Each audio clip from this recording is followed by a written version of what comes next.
Hello, good evening, good afternoon, ladies. Hi.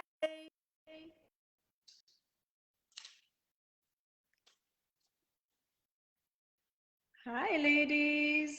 How are you for a Wednesday afternoon? Another hump day. I can see just one. Do you want to say hello to me too? Say hi. And then you can just identify yourself and just say where you're from so that I know which part of the map you're from. Hi, Aditi. Is it Aditi? Yeah, Aditi. Thank you, Aditi, for watching. Come on, ladies.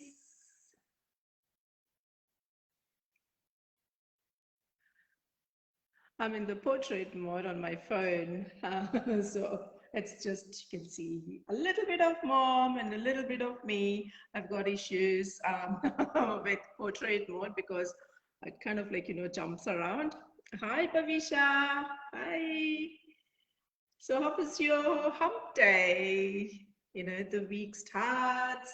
We don't even realize we are already midweek and then another 2 days to go and then you have the weekend. It just starts, isn't it? Nice to see her with you. Welcome, Auntie. Thank you, Pavisha. Thank you. Yes, she will be with me for all the wholesome Wednesday sessions with her gorgeous saris as well. It's a combination, like, we both exchange saris. When I say exchange, whatever she brings across, it stays with me. So it's that kind of like exchange. So, yeah, that's what it is. Hi, Shanta. Thank you for joining. She's saying hello, Auntie. Thank you, Shanta. Hi, Rupa. Thank you so much for joining in. Hi, Shubha. Thank you so much. Thank you.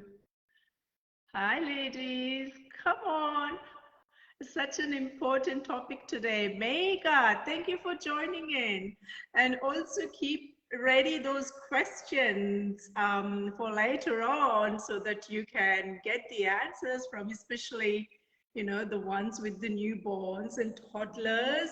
This is what you would like to hear from a sleep consultant tonight. Yeah, so excellent.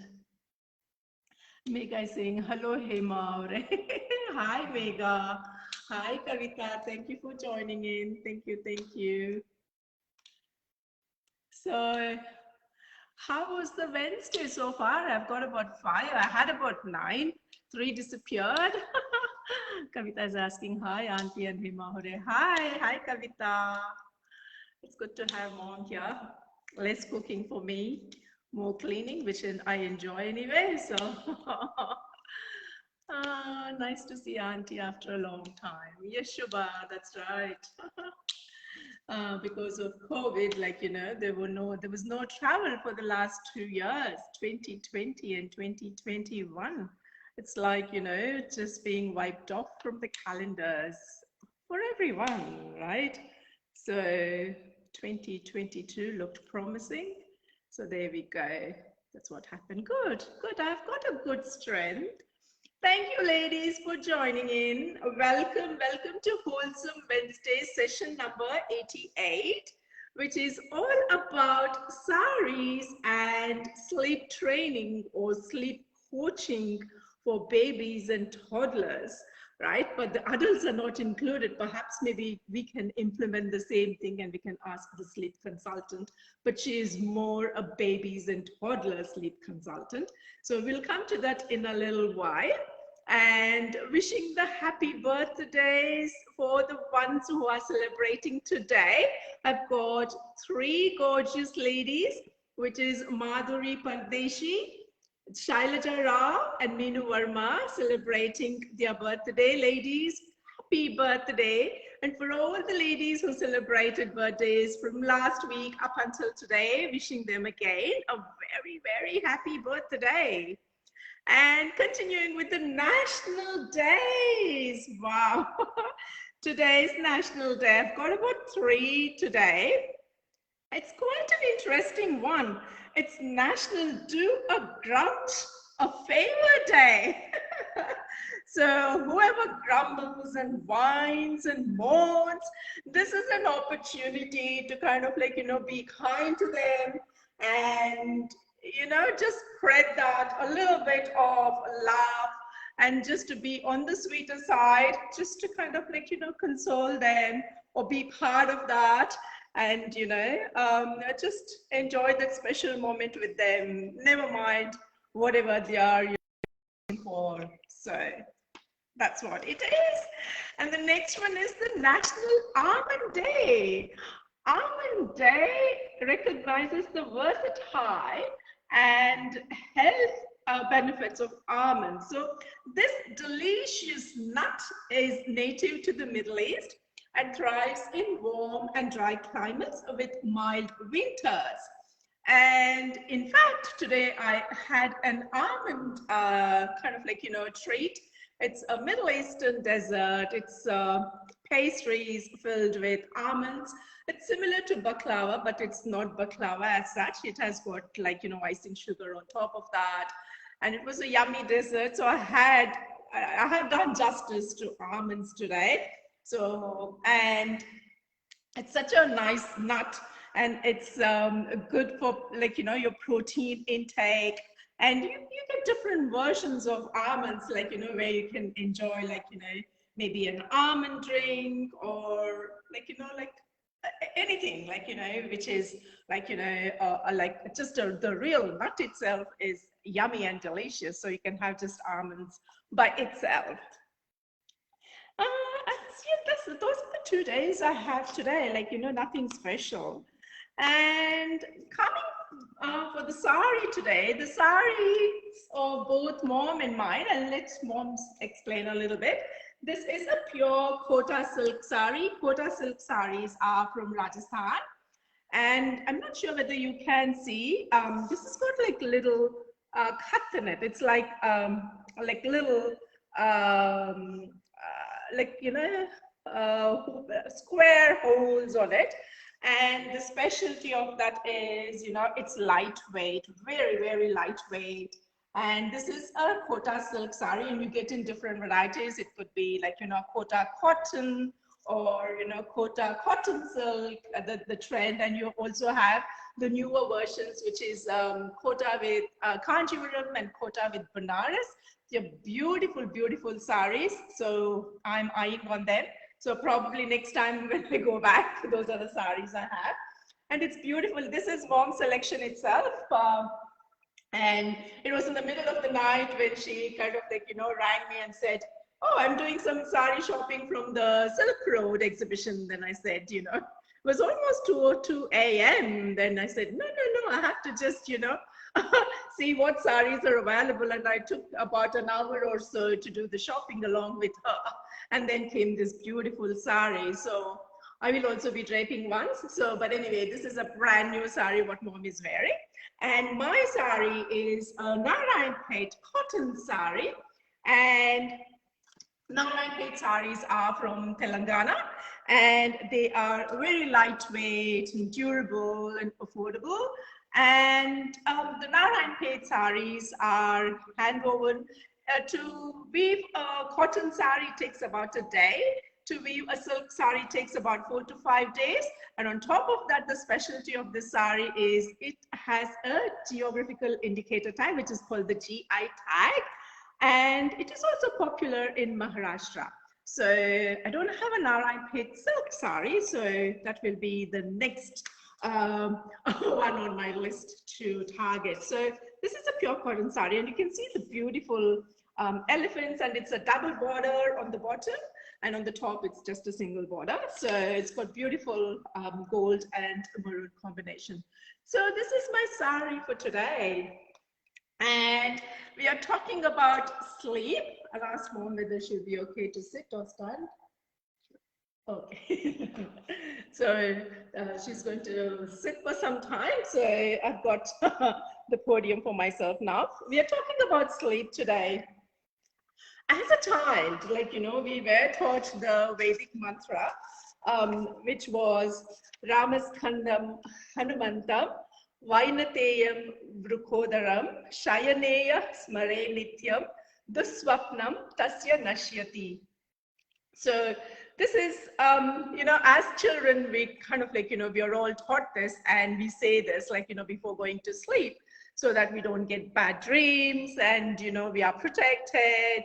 And it's like different versions kind of like, get along, and that's what we have been taught. And also like, people use different methods to sleep. It could be chanting, it could be meditating. And, people do chant about Ishtadevata, which is like, the goddess, the family goddess, or, family god. You kind of like, you can do a chant about those gods and goddesses. And also, like, if you think about goddesses, the one which catches my attention is Ya Devi Sarva Bhuteshu Nidra Rupena Sanstita Namastasyai Namastasyai Namastasyai Namo Namaha. So this one is also a powerful kind of like mantra slash chanting. So we do kind of like, do that without our knowledge. So which kind of like, basically means, oh goddess, you are omnipresent. You also exist in sleep and I bow to you. So it kind of like, depends what you want ultimately, like, a peaceful sleep, and, kind of like, you're bogged down during the day and your body needs that. So, and it's also the link between, like, they say that sleep is the golden chain that ties the body and health together. So you have to look after your health as well as, like, sleep plays an important role in that. And sleep does not respond well to pressure. Like if you are at pressure at work or even in life or in any kind of scenario, like, you don't tend to sleep. There are, as I mentioned, people use different types of chanting or mantras or meditation to kind of like, go to sleep. And of course, this kind of like, you're concentrating on one thing, forgetting what's happening around you, and you're focusing, and that's what the focused mind puts you to sleep. So that's kind of like, different people practice, as I mentioned. And one of the Japanese legends says that if you can't sleep at night, it's because you are either awake in someone else's dream or you are enjoying yourself. So this is another thing, right? So which is true, isn't it? Like, and sleep makes one forget about problems, stress, pain, issues, whatever you have and everything for a while. So sleep well, rest well, and that would be the ultimate motto. So sleep training as such is a wide subject, and today I have got Mrs Shaileshni Pillay, who is a sleep consultant. She's extraordinaire in babies and toddlers, like a sleep coach, and she's going to give us tips and tricks to do whatever best we can. And I've already invited her. Shaileshni, I'm not sure whether you are able to see my invite. Just check whether you can. Since I've already sent, I can't send you the invite again. Probably it will be in your notification folder. Just check once whether you can do that. And I will introduce Shaileshni in a minute. Before that, a few people I would like to say hello. There are so many known people here. Anita, thank you so much, Anita Halsagi. Nudrat, thank you so much for watching, Nudrat. I have to come back to you. Perhaps maybe you can do something for me. Netra, thank you so much for joining in. Bhavisha saying, happy birthday, ladies.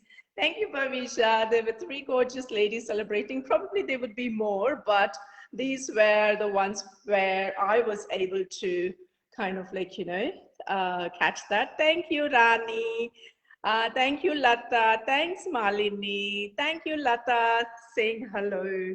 Shweta, thank you. Sindhu, thank you. Ragini, thank you. Ashwini, thank you. Subhashini, thank you. Asha, thank you. Some of them are from the same place where I have come from, which is Mysore. And I have grown up with a couple of them together in the same area. Thank you, ladies. Subhashini and Asha, which I can name you all. We all kind of like grew up together. So there you go. I've got nice supporters here today. So I'm not sure where Subhashini is. Shaileshni is. Shaileshni, are you able to join? I just can't do anything. It doesn't let me do anything. Oh, I'm sorry. If I can't, probably she has to start another new session. I've already invited and I can't see her come along. I'm not sure why. I'm here. There you go. She's here. So do you just trying? Okay, just see, because I have tagged you, I have invited you, so everything went through. It should be in your notification folder. If you can see whether anything is there saying you can come into this frame, try and do that. Whilst you do that, I'll try and introduce you, Shaileshni, and if it fails, we will start a new session. It's not going to go away, but we still have the session, but it will be a different format, right? So today we are talking about sleep training for babies and toddlers. I know babies and toddlers are so difficult to manage, and for a mom to get proper sleep, it's really like, she has to juggle and do certain things. So a new baby as such is like the beginning of all things, a dream of possibilities, a hope, wonder, and all those fits in for today's session by Mrs Shaileshni Pillay. She's an internationally certified baby and toddler sleep consultant and a mother to 3 beautiful children. Being a mom to her 3 gorgeous little people, she says, she understands and empathizes with the demands and challenges of parenthood and how debilitating sleep deprivation can be. But through her training and experience, sleep training her children, she knows that one can enjoy more sleep. Oh, would love to know how. There are so many moms here who would like to know, and including grannies, right? I have had 3 grannies help me with the questions. I'll come to that in a minute. Shaileshni's aim is to educate and empower parents to make positive changes and for everyone to get the rest they deserve. She takes a holistic approach, like including sleep environment, nutrition, underlying issues, child's temperament, etc., to create a sleep plan that one can manage and one which takes into account the needs of their child and expectations of each family. I'll just stop there for a minute because I can bring Shaileshni on the camera. I have just adding you, Shaileshni. I'm so glad. So by the time parents contact her, they have often spoken to many well-meaning friends and searched extensively on the internet. Although there is an overload of information out there, all aimed at assisting tired parents, much of it contains conflicting advice and she has found parents to get overwhelmed and confused with what to do. She offers help and advice to the parents of the child from newborn to 5 years of age. It is very well known that every child is different, so she provides solutions to fit in with their parenting style and help guide them through it. She is here to support them through any confidence dips and certain that with her reassurance and some consistency, the child will be sleeping through in no time. So let us not sleep and listen to the tips what Shaileshni has to offer in putting the babies and toddlers to sleep rather than us. So I will bring her on camera again. Wonder what happened there. She disappeared, came and disappeared. There you go, it's adding. Yay! Thank you, Shaileshni. It's working. She had a run today, like, you know, no time to breathe, isn't it, Shaileshni? Yes, you could say that. Such a busy day for you. And she just finished her parent-teachers meeting at 7:30, came home, got ready, and then she's here in front of me. That's so sweet of you, Shaileshni.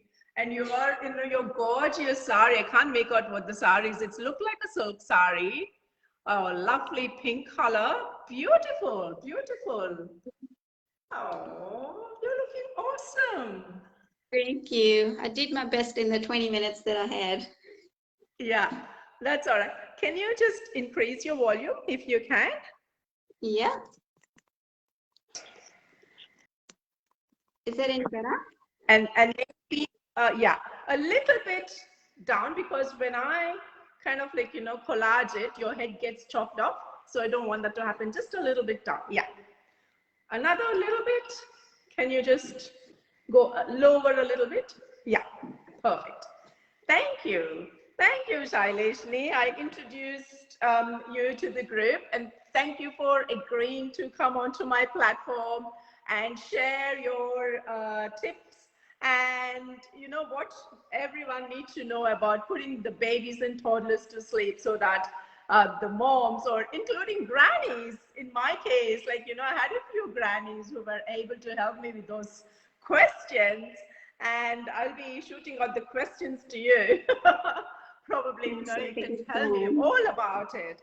So how did you kind of like, you know, come to know of this as a profession, and you kind of like, you know, started to build on this? I guess it all started about 8 years ago when I had my first daughter. And I guess, like with a lot of parents, she was not a good sleeper. She just wouldn't sleep, basically rocking and doing everything possible.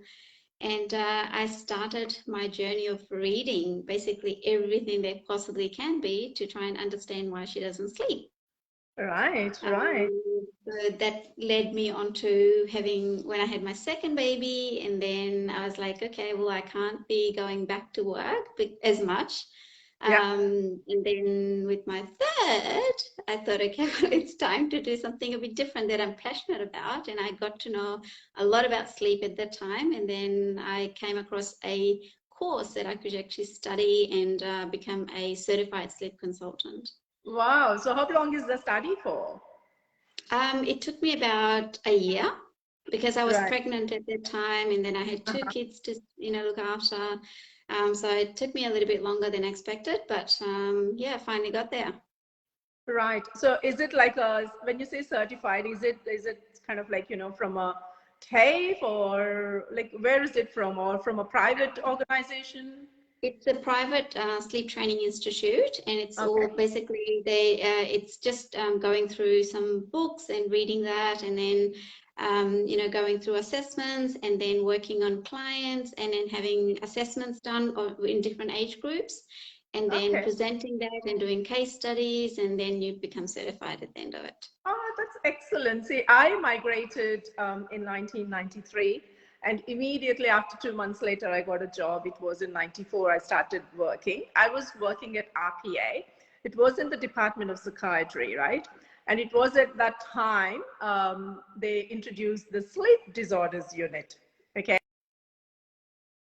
The terminology itself was very, very new, and it was a brand new sleep disorders unit. And I was thinking, and they had the anorexia and bulimia, which had just then started. And like, I was thinking, like, never heard of that coming from India, like, never heard of anorexia, never heard of bulimia in 1993. I was just thinking, what the hell was that? And then, and then you come here and you're kind of like, exposed to. And then they were all researchers researching, about sleep disorders. And I was so inquisitive. And then, they offered me like, would you like to be one of our participants for the sleep study? I said, look, I sleep well. I do everything, probably I'm not the best person for sleep purposes. And anyway, they had enough people for the research purposes. And it was kind of like, a big thing at that time. Like, I'm just thinking, you never heard of that. And now you say, sleep consultant. Okay, so there is something in the same profession for a para person as well, rather than a psychiatrist, because most of the time the sleeping disorders unit was kind of like, was looked after by a consultant psychiatrist. And it was kind of like very new to me. And, kind of like get exposed to all these new things. That's excellent. That's excellent. So after that, like, you would have kind of like, approached other parents, seeking like, this is what I have done. Like, was that difficult to kind of like, engage them? Not really. It actually, a lot of it started coming through word of mouth. Like when people found out that I was doing this, then I started having like, and through mothers groups and things like that. And then when you know people, then they send you clients. And then it literally became word of mouth. So that for the last 3 to 4 years, I've only been working word of mouth. So I haven't actually done any advertising as such. And it's only now that my third baby is actually in preschool that I've had a bit of time. So I'm like, okay, well, let's, start doing a bit more and helping more parents and more families. Oh, that's lovely. Very nice. Very nice. So with your kids, like you said, like, with your daughter, you did have the difficulty. So what about the second and the third child? Like, was it easy for you? Not really. Well, I'm actually being here with no support. So there's not many families around here, and we live kind of like long way away from everybody. So it's been difficult. And even with my second, he was better, but he was still challenging. I knew a lot of information by the time, so I was able to implement things. So things came a lot easier, but there were challenges along the way. So I think that's when I actually started, studying about it. Then a lot more things were like, oh my goodness, some light sort of came on, and I was like, okay, well, this is the answer for this, and so on. Yeah. Oh, okay. Okay. So, like, I've got a few questions for you, which, I thought I'll put the questions together, and it just so happened, like, I asked a few who have had babies very recently, and 2 of them came forward, like, who had their newborns, and the other 2 were grannies who came up with those questions. So I've got some questions for you. I think probably, like, if we went through those questions, it would probably, like, engage my audience to kind of like, get some tips and what to do and things like that. Yeah. Yeah, sounds great. Excellent, excellent. So now the very first question for you would be, can you give some tips on how to settle babies who wake up crying in the middle of the night?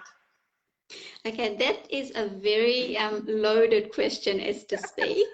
The reason being because basically kids, non-verbal up until like 2 or so, they can't speak. So their form of communication is basically to cry.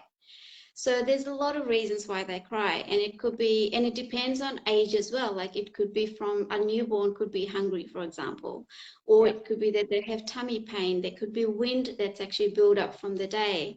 So there's a number of reasons, or it could be, if there's allergies or intolerances, and it could be a medical reason as well. And either that, or could be, you know, sometimes kids can't regulate their temperature, so they could be cold or they could be actually hot, maybe dressed not dressed accordingly. And then if it comes to older kids, then it could depend on how they fell asleep, for example. You know, if they fell asleep in the comfort of their arms, of mum's or dad's arms, and they get confused. It's like, where are they gone? So they cry. So it's a form of communication. Yeah. So, like, you know, when parents come to you, have you had an instance wherein the baby was literally crying and you had to kind of, like, you know, put the baby to sleep or something? Like a crying baby to sleep? So basically, I look at this sleep training in a holistic way. Right. So it just because a baby cries, there's multiple reasons for that crying. So we need to figure out what that is. Yeah. So if I can figure that out, and it's I get my clients to fill out a questionnaire. So, and that comes down to, you know, a lot of things. And then I work out why they were crying. So then I talk to parents about, okay, well, these are the reason they were crying, and this is how we approach that situation. So for example, if it was, you know, say if a 6-month-old baby that went to bed at 7 o'clock at night, and if they wake up, say, 2 hours later, then technically they shouldn't be hungry because they've only had maybe a feed 2 hours ago. So then we work out, well, then I basically explain to the parents what the reasons are for that waking and how to manage that waking. Yeah. So, for example, with that particular instance, like, why would you say that what the baby's issues were? Like, you know, what would you put that aside for, you know, soothing that baby and putting the baby to sleep?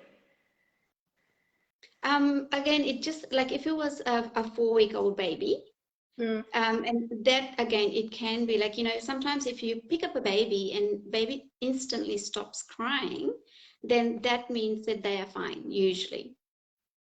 Okay, so there's nothing that's actually causing that discomfort, like they're not in any pain or anything like that. But if they continue to cry, then I work out the reasons for crying at that night.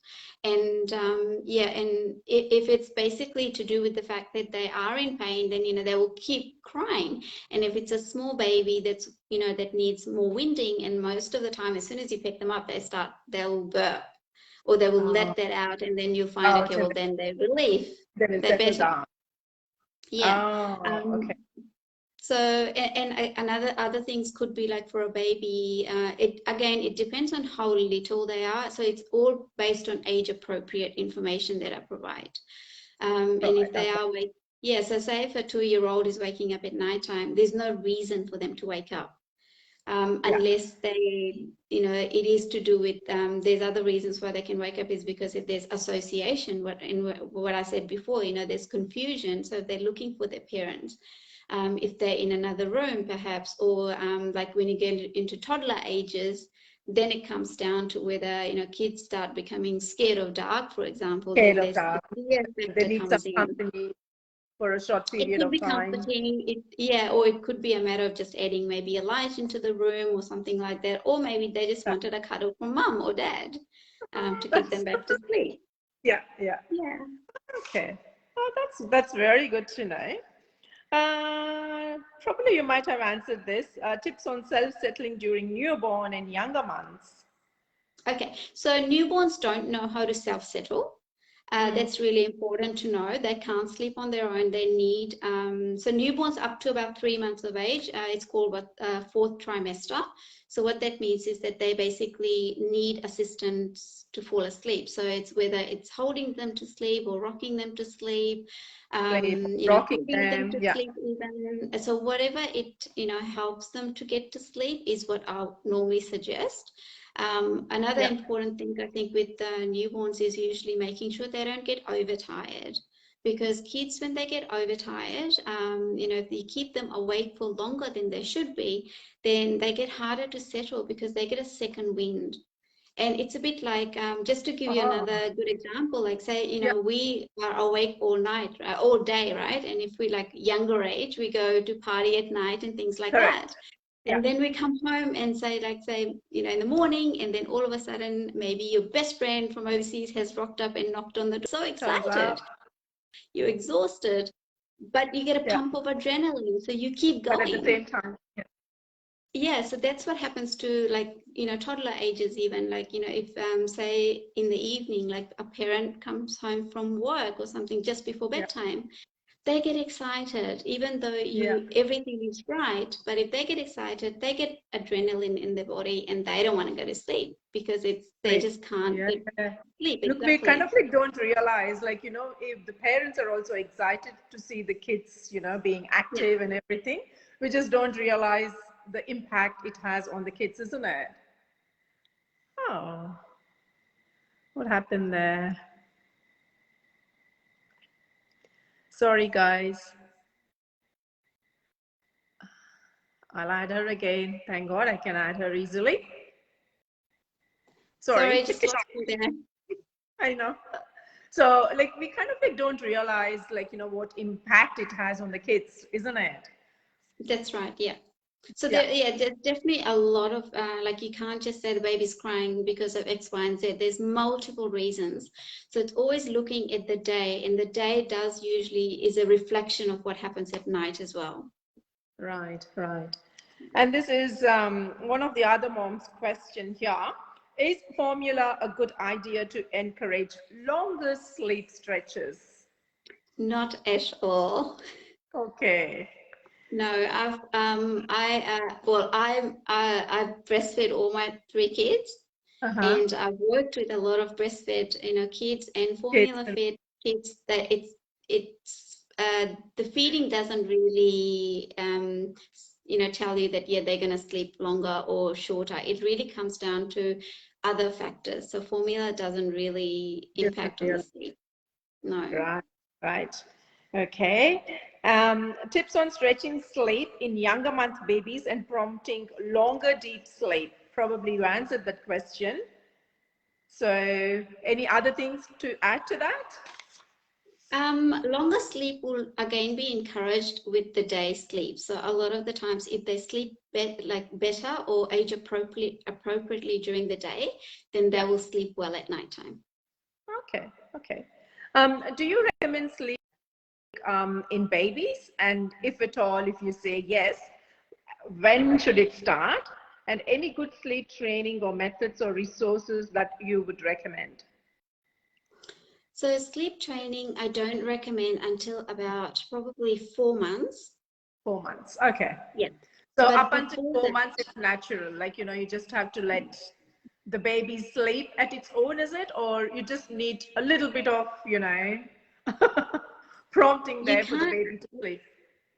Yeah, so that comes down to every individual baby. Like some babies do generally tend to sleep a lot better on their own most of the time and have no issues at all. And I don't get to see those parents at all. It's the ones that struggle to sleep. Yeah. Okay. So the ones that struggle to sleep, obviously, then we talk about, even with the newborns, even though they need assistance to fall asleep, there are many factors that you can help with making sure they do sleep longer stretches. And it is also very normal and common for younger babies to have little short naps as well. But it's all about making sure they get enough of it so that it doesn't affect their bedtime. Right. When you say, shorter naps, how many times in a day? Again, it depends on age. So up until 5 months, I would say anywhere between probably 4 is very appropriate. But beyond that, you want to try and get into a bit more set routines so that they have more restorative sleep throughout the day and more balance of sleep so that they sleep better at night. Okay. So why do you have to train for being disciplined, or to get self-satisfaction, for the moms to sleep well? You don't need to sleep train. Yeah. I think there's a little bit of, you don't need to. So, unless if it's a problem. Okay. Okay. The problem in the sense that if you have a child that doesn't excuse me, wake up a lot more frequently, and they can't seem to go back to sleep, or there's some sort of problem that is a problem to you or your family, then it's an issue. That's when you look at sleep training. Now, sleep training also doesn't mean that, you know, you just let them to cry it out and work it out for themselves. It's about finding out, and that brings me actually to answer your question that you previously asked, what are the techniques?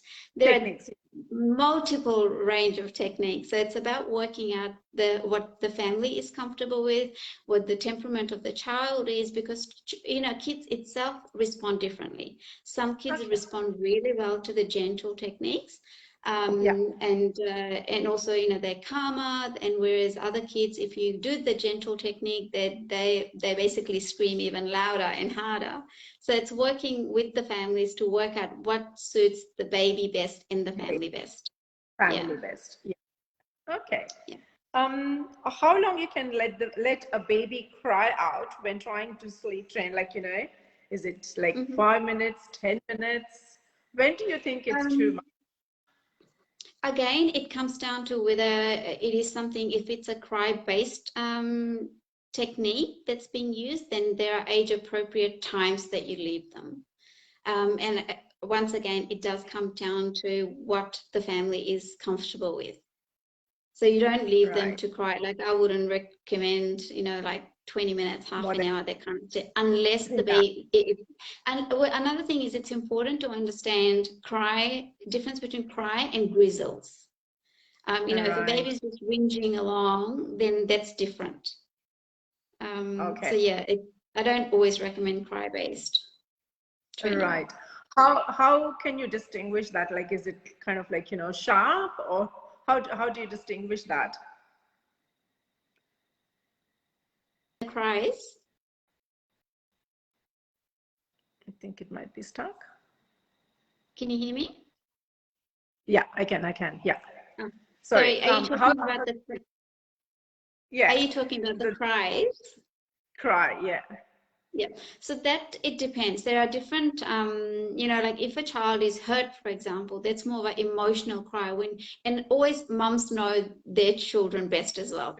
So, you know, if they're screaming hard, like a toddler, for example, you know, when they have a tantrum, they will scream like really hard, and you know how to respond to them. Like, and you know, if you go and pick them up, all of a sudden they calm down. You know, there's nothing wrong with them. They're just screaming most of the time. Yeah. But there are kids that get emotional. Yeah. So there are times when if a parent doesn't know how to actually identify the cries, I have actually gotten on the phone, and, you know, I would actually hear at the end of it, and I'd listen into those cries and advise them at that point in time. And I've even done them to guide them through all of that.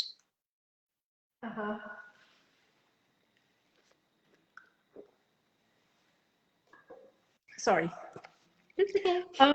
At what month or week you start sleep training the baby? After 3? Well, probably 4 months. 4 months. But there are, and again, it depends on the age. Like, there are very gentle techniques that you can use, and sometimes it's not really about sleep training. I worked with some clients where it's just a matter of getting a few things right, and then you don't need to do sleep training. It just falls into place. And is it a good idea to make the baby sleep in its own room, like in the baby's own room, or how does that work?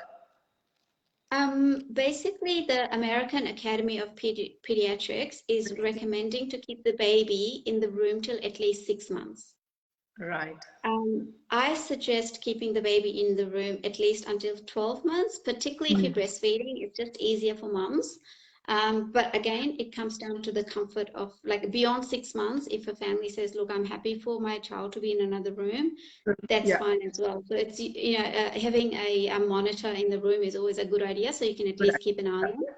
But you know, you can always keep them in the room unless it's a problem, unless it starts to become a problem.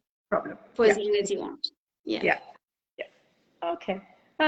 Is it okay to leave the baby alone in the room? It's okay, right? As long as you have the monitor.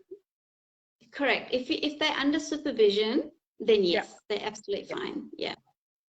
And safety, obviously, they're making sure that there's nothing in the cot, like wherever they're sleeping, there's no loose items and there's no blankets and pillows and or any toys. If they're safe, then yes, they're pretty fine. Okay. How do I get my baby to sleep without being held? That's a good question. So that comes down to the sleep training part. Yeah. Holding a baby, if that is an issue, then again, if you find that you can hold the baby and they fall asleep and you can transfer them easily to the cot and they stay sleeping, that's not a problem. But if it's a problem, it becomes a problem when the baby's waking up frequently at nighttime. Or even during the daytime. So what that means is that the baby fell asleep in your arms, and when they wake up from a sleep cycle, they basically get confused because the last thing they remembered was being in the arms. So when they're confused, they would cry. So that means that they need those arms back to go back to sleep again. So if that is the problem, so that means that you got to start sleep training, and that's when you there's again different methods that you can use to start weaning yourself off that. Okay. It's very hard for a newborn to switch from day to night and vice versa. How can that be achieved? Quite easily. So the day and night, it comes with basically making sure that you don't let the baby sleep for too long in the daytime. Right. So if they sleep a lot more in the daytime, then there's not enough sleep pressure at nighttime to sleep. Nighttime. So waking them up at the accordingly during the daytime and feeding them enough during the daytime to basically fill up their tank, that will help them to sleep at night. Not just that, also when we wake up, we are exposed to daylight and the sun, and that helps for us to stay awake. And, same thing with the babies. It's all about the environment. When they wake up in the morning, expose them to the sunlight or in the daylight, feed them in the bright room, and keep things like, keep the noise around. So that's important as well, so that they understand the difference. Nighttime, dim light, keep it dark as possible, and keep it as quiet as possible. So those things will help to differentiate. Okay. How do you calm a fussy baby at night? How do you help Obviously, a fussy baby? Them to sleep, but you need to know what you're doing, right? Correct, yes. So again, it all comes down to what's happening during the daytime. If they're getting good enough sleep, then you shouldn't have a problem. And in saying that, a lot of the times the fussiness can also come from anxiety from parents as well. So there are usually, you might have a mum or a dad who are more confident, and they tend to sleep. Like I've had people say, oh yeah, whenever dad's putting them to sleep, they go to sleep and they're fine. But if mom does it, it's like they keep waking up. So it comes down to what's being happening, at nighttime that's causing that problem. Yeah. Again, if it's excitement before bedtime, then that's going to cause the waking up throughout the night as well. Throughout the night. Oh, okay. At what age do babies know the difference between night and day?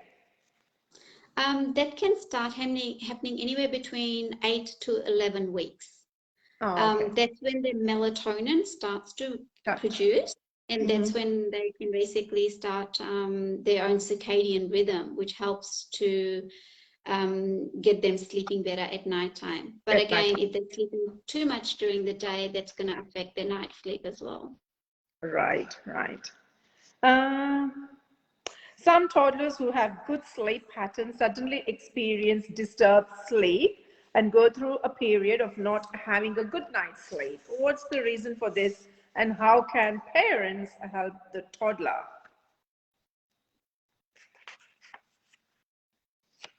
Sorry, Hema, you just broke out there.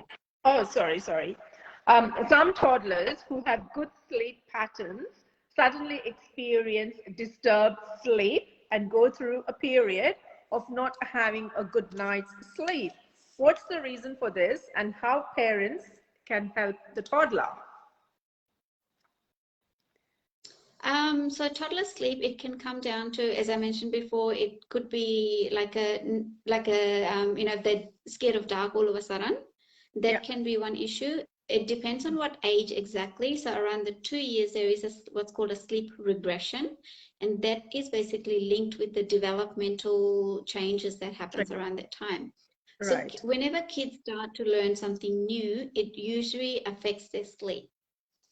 And it's working out also, if they're getting enough day sleep or if they're getting too much day sleep, that's affecting their night sleep. So it's maybe making some fine adjustments to that can help. And if they're waking up frequently, looking at what's happened. Sometimes it could even be if they've recently been sick and some sort of habit has crawled into it. So sometimes if a 3-year-old, for example, was sleeping really well, all of a sudden they got sick and mom or dad had to hold them to sleep, and they get used to that habit. Or if you bring them into your bed, then that's what they want.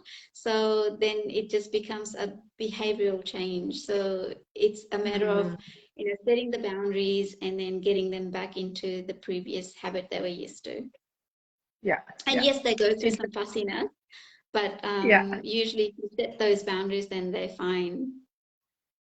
Right.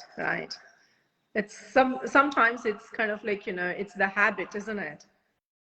It kind of like, continues with the babies, and then it becomes a habit, like, you have to put them to sleep in a particular fashion. Sorry, just breaking up there. Oh, breaking up there, is it? Okay. Yeah. No, it becomes a pattern, like, like, you have to encourage in the same way, like, you shouldn't have to do that, right? That's right, yeah. Yeah. This one is, few sleep machines are available in the market to aid babies and toddlers to fall asleep. Are these okay for the baby's ears in the long run? Is it going to harm the baby's hearing if used regularly? You wouldn't recommend. So this is white noise machine. I do recommend them. More so at newborn stage. And the reason for that is because newborn babies are used to hearing our heartbeats and the rush of the blood and everything like that inside our womb. So the white noise machine basically mimics all of that sound. And so that's what helps them to be. Yeah, so that's what helps them to be calm. And, a lot of the times when you are at even hospitals, when you have the baby, you might find they'll put up some sound around and they'll be like, and the babies tend to be a lot calmer because they're used to those sounds. But it's not always necessary to have them. It does help. I didn't have it for my first or my second, but I did have it for my third, mainly because to avoid the surround sounds. Depends on how much noise. Do you have their handy? And if you don't want to be sorry? Do you have that machine handy so that you can show that to us, how it looks? I don't actually. When I had my third, I used to use the app on the phone because I used to have it in my back pocket so I could have them sleeping in the arms. Okay, so there is an app as well. There is lots of apps, yes. So if you have an old phone, you can use that, or you can buy this machines. Actually, there's everywhere they're available. Okay. And another question: does it harm the kids? No, it doesn't. Research shows it. Well, there's no actual research showing that it harms them, but the safety level of the sound is around 50 decibel. So if you can actually even download apps on your phone to actually test the decibels, and always a good idea to have them like a meter or so away from the cot as well. And you can, is it 50 decibel to the kids? It's not. That's considered to be a safe sound level. Yeah. Is it? Okay. I thought it was like, about 20 or 25 decibels for kids. No, you can definitely look it up. I'm sure the American Academy of Pediatric actually has it at 50. Yep. Or even Dr. Harvey Karp is one of the well-known one who's actually written lots of books and stuff, and he talks about 50 decibels as being the safe level to have it at. Okay. And any other tips for us? Because I have finished my questions. It will be now, me shooting some general questions like a layman. What else do we have to look for? When it comes to babies, I think babies thrive on routine. So I always suggest routine, routine, routine. At the end of the day, a child has no idea about what time of the day or night it is. But babies really do thrive on routine. And when I say routine, I don't mean a set schedule. I'm talking about making sure that, there's a window of, baby being awake, for example. If they don't stay awake, like if they don't go to sleep on that time, then their cortisol in their body rises. And if that happens, then they can't fall asleep. And if they do fall asleep, you struggle to get them to sleep. And then they wake up very quickly because their body, and their body can't adjust to that. So it's all about the hormones in the body that allows us to sleep. And, baby, like kids, another actually important fact is that, kids get the most restorative sleep between 6 till midnight. That's the most deepest sleep they can get. And if they go to bed later, and if they don't get enough quality sleep, then they wake up, cranky, or they just clingy rest of the day, and then we wonder why. So if you want to get them to have good quality sleep, early in the evening is always better. Yeah, okay. Let's say if someone comes to you, Shaileshni, saying, they have a problem with the kids sleeping. I know you do your assessment and everything. Like, how many sessions do they require for the, to kind of get to a normal routine and get the baby to sleep? That ranges. If you have a baby that's generally slept well most of the time, then just one consultation over the phone will be enough. Okay. And most of the time, I actually get onto the phone with anybody that's interested, and I'll have a quick chat with them. And I'm like, okay, what is the problem? And then based on that information, I'll be like, yep, I can just give you a quick few tips. You'll be fine. It doesn't cost anything. On the other hand, if I find it's a little bit more complicated, and if the parents are confident in implementing what I'm suggesting, because I write up a very comprehensive sleep plan, then they can just take like a 5-day package, for example. Yeah. And there's ongoing support that I provide as well. So it really comes down to what is required for that family, and that's what I provide. Yeah.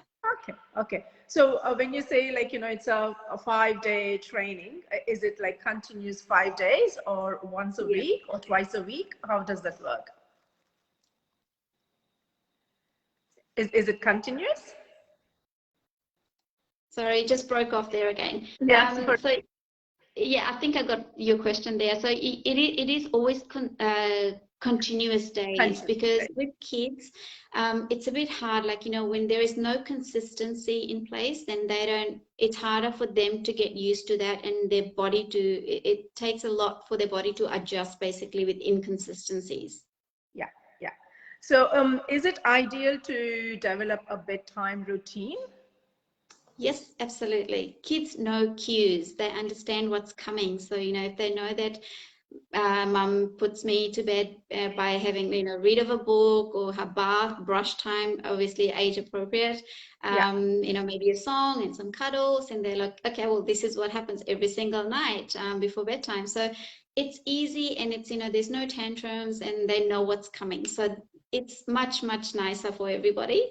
Whereas, if it's at different times of the day, and they're just like, okay, it's bedtime, you go to bed, and then it's just things when kids don't know about. I think that always is a struggle to put them to sleep. Yeah. A routine definitely helps with that. So, excellent. I have come to my questionnaire session, to an end. I've finished all the questions. So what is the final tip that you would like to share from your perspective, just as a take-home message, so that both the babies or the toddlers and plus the parents can have a good night's sleep?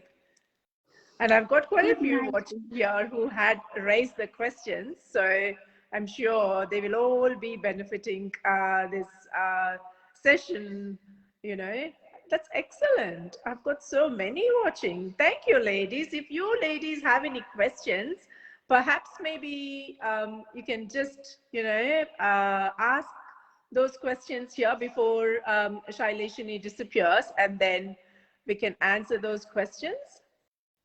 So if you have any, please let us know. You know, parents with toddlers, babies, grannies. I've got quite a few grannies watching there. So please let us know. I know some of them have, like, you know, 3 of them sent me the questionnaire, which I have asked Shaileshni. So let us know if you have any before we wind up this session. If not, the last take-home message, Shaileshni. Last take-home message. Just enjoy your baby, I think, at the end of the day. Like, if there are sleep problems, there always is, you know, sleep issues, and not just sleep issues, there's always lots of problems with kids or anything that comes up, always. So even a really good, as a child that sleeps really well sometimes can have a problem, and there can be many issues. So comforting a child through that, enjoying the babyhood, is really important. And I think a lot of the times, even I remember as a first-time mom, like, it was so hard to just get so much into this, you know, making sure that they do sleep well, and the whole routine that you kind of like, and they grow up so quickly. So I think enjoying them and getting out and about, I think that's very important. Just making sure that you're not always stuck at home. For new moms particularly, I think you can get into this habit of staying at home and not going out, even going for a walk. I think that's really helpful. And speaking to other mums who, you know, has kids and that you can talk to. And I think that's one of the things that got me through when I didn't have any support. It was these mothers groups, the other mums that had children around the same age, just talking with them. Talking through it. It makes a lot of difference, isn't it?